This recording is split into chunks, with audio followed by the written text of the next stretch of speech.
সুপ্রিয় দর্শক মণ্ডলী, সবাইকে আবারও বীজগণিতীয় রাশির ক্লাসে স্বাগত।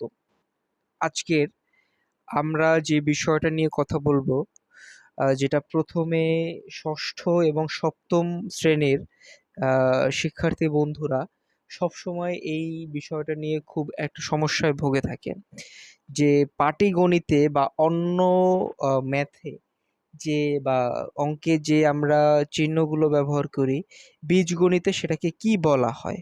আজকের আমরা সেই বিষয়গুলো দেখব।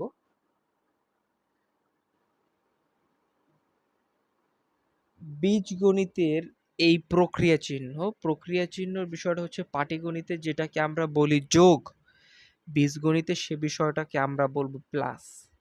পাটিগণিতে যে বিষয়টাকে আমরা বলি বিয়োগ, বীজগণিতে সেটাকে বলবো আমরা মাইনাস।